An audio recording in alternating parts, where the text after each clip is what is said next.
ഗുഹയുടെ മേൽക്കൂരയിൽ നിന്ന് പാറക്കഷ്ണങ്ങൾ തുരുതുരാ താഴേക്ക് വീണുകൊണ്ടിരുന്നു. മുത്തശ്ശിയുടെ അട്ടഹാസം ഗുഹയ്ക്കുള്ളിലെ വായുവിനെ പോലും മരവിപ്പിച്ചു. ഉറവയിലെ വെള്ളം കറുത്ത മഷി പോലെ തിളച്ചു മറിയുകയാണ്. വിടരാൻ വെമ്പി നിന്ന നീലക്കൊടുവേലി കരിഞ്ഞുണങ്ങാൻ തുടങ്ങുന്നത് കണ്ടപ്പോൾ സേതുവിൻ്റെ ഉള്ളിൽ ഒരു തളർച്ച പടർന്നു. നീലക്കൊടുവേലി കരിഞ്ഞാൽ പിന്നെ ഈ ലോകത്ത് വെളിച്ചമുണ്ടാകില്ല. കൈപ്പത്തി വേലു തൻ്റെ കുട കൊണ്ട് വീഴുന്ന കല്ലുകളെ തട്ടിമാറ്റിക്കൊണ്ട് വിളിച്ചു പറഞ്ഞു. ഞാൻ എന്തു ചെയ്യണം? സേതു കരച്ചിലിൻ്റെ വക്കിലെത്തി ചോദിച്ചു. രക്തത്തിന് പകരം ജീവൻ നൽകണം സേതു. വേലുവിൻ്റെ ശബ്ദം ഗൗരവത്തിലായി. പക്ഷേ അത് നിന്റെ ജീവനല്ല. നിന്റെ ഉള്ളിലെ ഏറ്റവും വലിയ ഭയത്തെ നീ ഉറവയിലേക്ക് ബലി നൽകണം. നിന്റെ ഭയം തീരുന്നിടത്ത് മുത്തശ്ശിയുടെ മന്ത്രങ്ങൾ പരാജയപ്പെടും. പെട്ടെന്ന് ഉണ്ണി നിലവിളിച്ചു. കറുത്ത പുകയിൽ നിന്ന് രൂപം കൊണ്ട ഒരു നിഴൽ രൂപം ഉണ്ണിയെ വായുവിൽ ഉയർത്തിക്കഴിഞ്ഞിരുന്നു. മുത്തശ്ശിയുടെ കണ്ണുകൾ ഇപ്പോൾ കത്തുന്ന കനൽ പോലെ ചുവന്നു. അവനെ വിടൂ!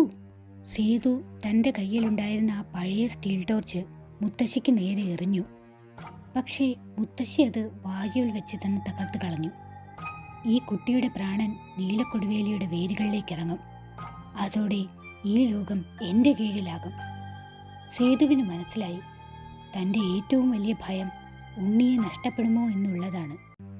അവൻ കണ്ണുകൾ അടച്ചു. താൻ പണ്ട് കേട്ട മന്ത്രങ്ങളോ പാട്ടുകളോ ഓർത്തെടുക്കാൻ ശ്രമിച്ചു. പെട്ടെന്ന് അവൻ്റെ മനസ്സിൽ തൻ്റെ അപ്പൂപ്പൻ ചൊല്ലിത്തരാറുള്ള ഒരു പഴയ പ്രകൃതിവന്ദനം തെളിഞ്ഞു വന്നു. അവൻ ആ വരികൾ ഉറക്കെ ചൊല്ലാൻ തുടങ്ങി. അവൻ ഓരോ വരി ചൊല്ലുമ്പോഴും അവൻ്റെ ഉള്ളിലെ പേടി അലിഞ്ഞു പോകുന്നതായി അവന് തോന്നി. ഭയം മാറിയതോടെ സേതുവിൻ്റെ ചുറ്റും ഒരു സ്വർണ്ണ വെളിച്ചം പടർന്നു. അവൻ ആ കറുത്ത ഉറവയിലേക്ക് തൻ്റെ കൈകൾ താഴ്ത്തി. നിനക്ക് കഴിയില്ല! മുത്തശ്ശി ആക്രോശിച്ചുകൊണ്ട് സേതുവിൻ്റെ അടുത്തേക്ക് പാഞ്ഞെടുത്തു. പക്ഷേ രാഘവൻ നായർ പെട്ടെന്ന് മുത്തശ്ശിയുടെ വഴി തടഞ്ഞു. അയാളുടെ മുഖത്ത് ഇപ്പോൾ ഭ്രാന്തില്ലായിരുന്നു. ഇല്ല മുത്തശ്ശി, ഇനി വേണ്ട. 30 വർഷം ഞാൻ നിങ്ങളുടെ നിഴലായി ജീവിച്ചു. ഇനി അത് തുടരാൻ എനിക്ക് കഴിയില്ല. രാഘവൻ നായർ മുത്തശ്ശിയെ മുറുക്കി പിടിച്ചു. ആ നിമിഷം സേതുവിൻ്റെ കൈകൾ ഉറവയിലെ വെള്ളത്തിൽ സ്പർശിച്ചു. കറുത്ത വെള്ളം പെട്ടെന്ന് വെളുത്ത പതയായി മാറി. കരിഞ്ഞു തുടങ്ങിയ നീലക്കൊടുവേലി വീണ്ടും ഉയർത്തെഴുന്നേറ്റു. ഇത്തവണ അത് നീലയല്ല, മറിച്ച് 7 നിറങ്ങൾ കലർന്ന ഒരു വജ്രം പോലെ തിളങ്ങാൻ തുടങ്ങി. ഗുഹയ്ക്കുള്ളിൽ നിന്ന് ഒരു വലിയ കാറ്റ് പുറത്തേക്ക് വീശി. ആ കാറ്റിൽ മുത്തശ്ശിയുടെ മന്ത്രരൂപങ്ങളെല്ലാം ധൂളികളായി മാറി. ഉണ്ണി പതുക്കെ നിലത്തേക്ക് വീണു. പക്ഷേ ഗുഹയുടെ തകർച്ച നിന്നിരുന്നില്ല.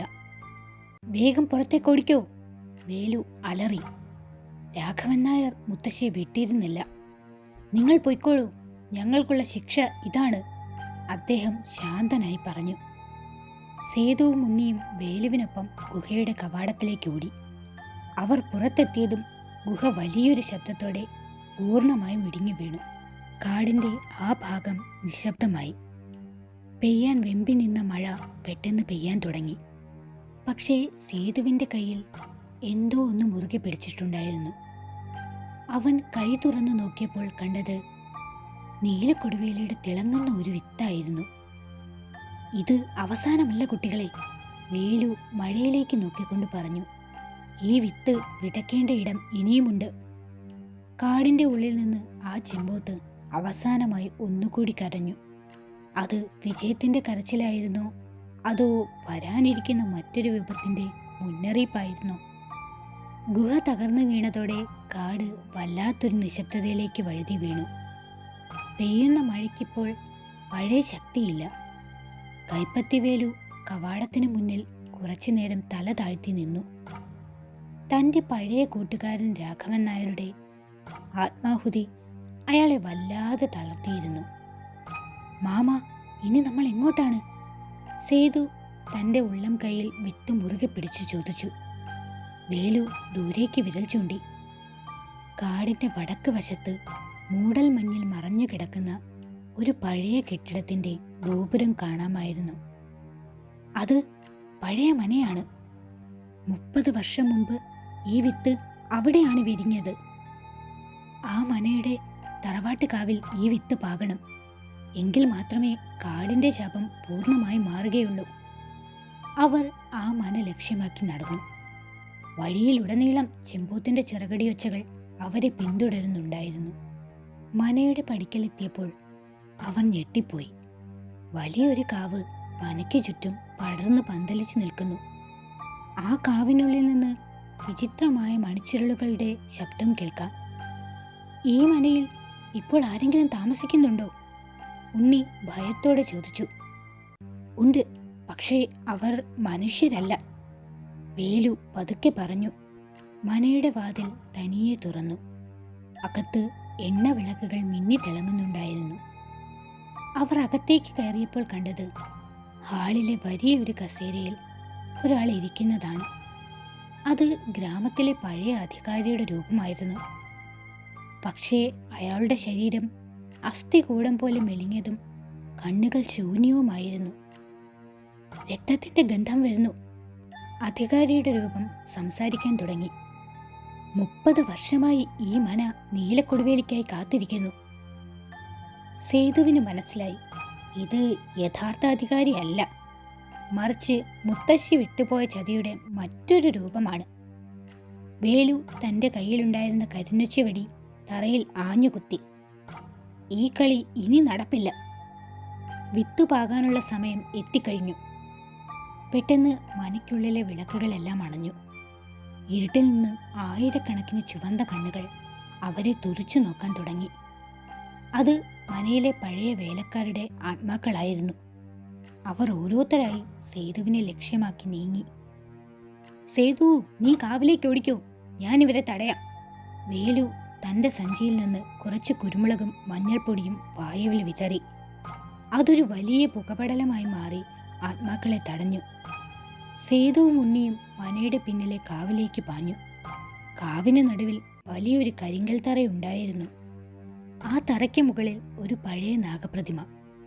സേതു വിത്ത് ആ പ്രതിമയുടെ ചുവട്ടിലെ മണ്ണിൽ വെക്കാൻ ശ്രമിച്ചു.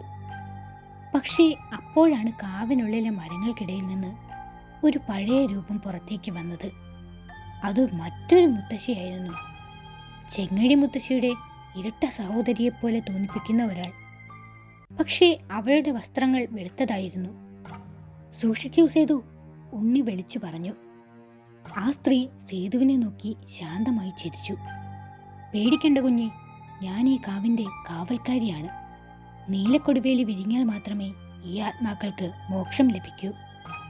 പക്ഷേ ആ വിത്ത് വിരിയണമെങ്കിൽ നിന്റെ കയ്യിലെ ഒരു തുള്ളി രക്തമല്ല, മറിച്ച് നിന്റെ ഏറ്റവും പ്രിയപ്പെട്ട ഒരു ഓർമ്മ അതിന് നൽകണം.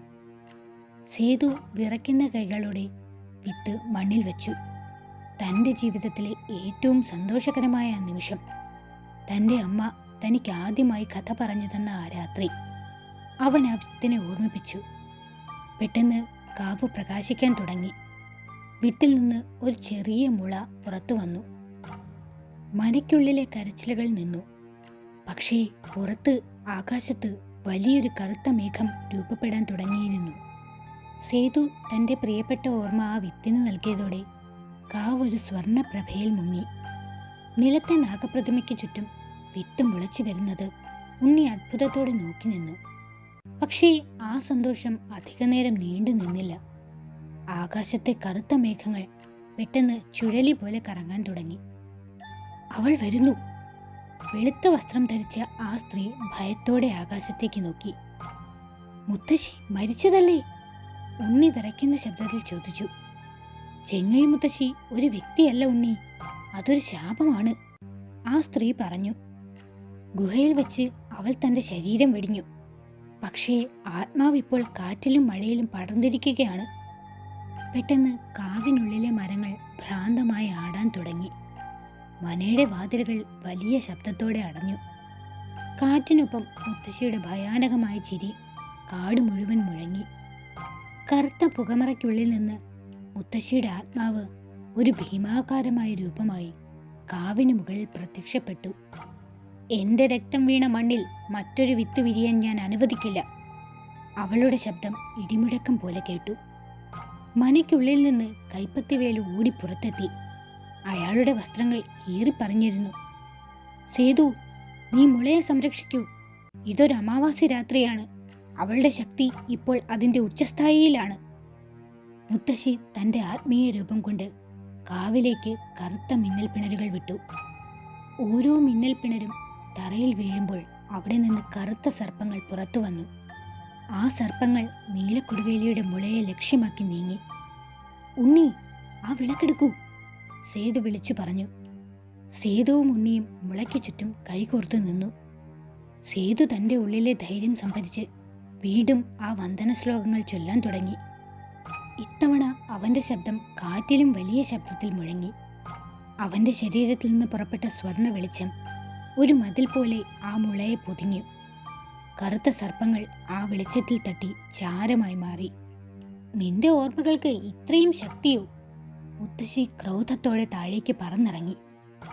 അവൾ വേലുവിനെ വായുവിൽ ഉയർത്തി ദൂരേക്കെറിഞ്ഞു. എന്നിട്ട് സേതുവിന് നേരെ തൻ്റെ നഖങ്ങൾ നീട്ടി. പക്ഷേ പെട്ടെന്ന് കാവിനുള്ളിലെ ആ പഴയ നാഗപ്രതിമയുടെ കണ്ണുകൾ ചുവന്ന നിറത്തിൽ തിളങ്ങി. പ്രതിമയുടെ പുറകിൽ നിന്ന് യഥാർത്ഥമായ ഒരു വലിയ കൃഷ്ണസർപ്പം പുറത്തേക്ക് വന്നു. കാവിൻ്റെ കാവൽ ദൈവമായ ആ സർപ്പം മുത്തശ്ശിയുടെ നിഴൽ രൂപത്തിന് നേരെ ഫണം വിടർത്തി നിന്നു. മുത്തശ്ശിയും സർപ്പവും തമ്മിലുള്ള ആ പോരാട്ടം കണ്ടുനിന്ന സേതുവിനും ഉണ്ണിക്കും അത് അവിശ്വസനീയമായിരുന്നു. 90കളിലെ ആ ഗ്രാമീണ ഭീതി അതിൻ്റെ പാരമ്യത്തിലെത്തിയ നിമിഷം. സേതു, ഇപ്പോൾ തന്നെ, വേലു നിലത്തു നിന്ന് എഴുന്നേറ്റ് വിളിച്ചു പറഞ്ഞു. നിന്റെ ഓർമ്മകൾ മാത്രം പോരാ. ഈ കൊടുവേലി വിരിയാൻ നിന്റെ കയ്യിലുള്ള ആ വിത്തിൻ്റെ ബാക്കി വെളിച്ചം കൂടി അതിലേക്ക് പകരണം. സേതു തൻ്റെ കയ്യിലെ മിച്ചമുള്ള വെളിച്ചം മുളയിലേക്ക് പകർന്നു. പെട്ടെന്ന് ആ മുളയിൽ നിന്ന് 7 ഇലകൾ വിരിഞ്ഞു. ഇലകൾക്കിടയിൽ നിന്ന് ഒരു നീല നക്ഷത്രം പോലെ കൊടുവേലിപ്പൂവ് വിരിയാൻ തുടങ്ങി. പൂവ് വിരിഞ്ഞ നിമിഷം കാവ് മുഴുവൻ പ്രകാശമാനമായി. ആ പ്രകാശത്തിൽ മുത്തശ്ശിയുടെ നിഴൽ രൂപം അലിഞ്ഞില്ലാതാകാൻ തുടങ്ങി. ഇല്ല, ഇത് അവസാനമല്ല. മുത്തശ്ശിയുടെ അവസാന നിലവിളി കാറ്റിൽ മാഞ്ഞു. പക്ഷെ പൂവ് പൂർണ്ണമായി വിരിഞ്ഞപ്പോൾ മനയുടെ അകത്തളത്തിൽ നിന്ന് ഒരു പുതിയ കരച്ചിൽ കേട്ടു. ഒരു കൊച്ചുകുട്ടിയുടെ കരച്ചിൽ.